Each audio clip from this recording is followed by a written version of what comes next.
I'm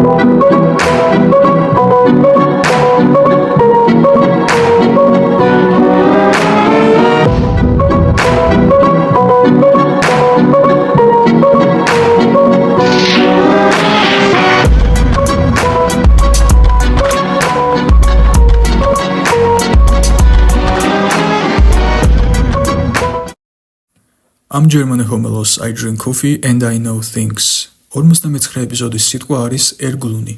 მე მაინც ვფიქრობ, რომ ერგლუნის მამოძრავებელი ძალა სიყვარულია, თუმცა მეორეს მხრივ შეიძლება თვითრწმენის არ ქონა მოვიმიზეზოთ თუ რატომ არის ასეთი. ერგლუნი არის ეგოიზმისგან დაცლილი ადამიანი, ის ვინც სხვების ინტერესებს, საჭიროებებს და სიცოცხლეს თავისზე წინაყენებს მთელი თავისი ცხოვრება. ეგოიზმისგან დაცლა ადამიანების სიყვარულის გარეშე მაინც წარმოუდგენელი ჩანს და მგონი ასეც არის, ფილოსოფიურადაც და ქრისტიანულადაც ხომ საერთოდ.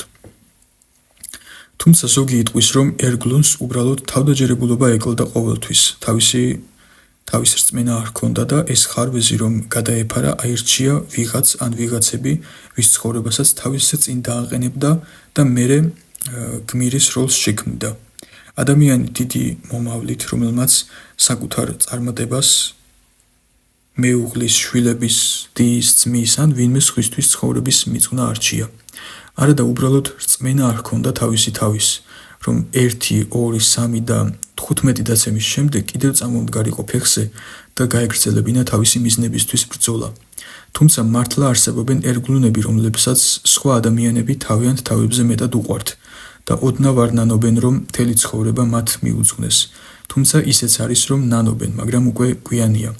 ანუ მართლა რწმენის ნაკლებობის გამო გახდნენ ერგლუნები.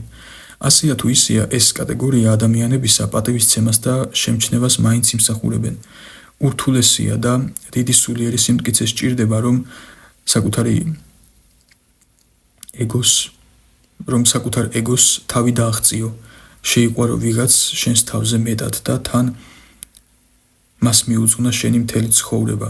თუ ვინმეს სასაცილოდ მოეჩვენება ერგლუნი, მინდა გითხრათ, რომ ასე არ არის. სასაცილოები არ არიან ერგლუნები. ძლიერი და ძვირფასი ხალხია, რომლებიც დაფასებას იმსახურებენ.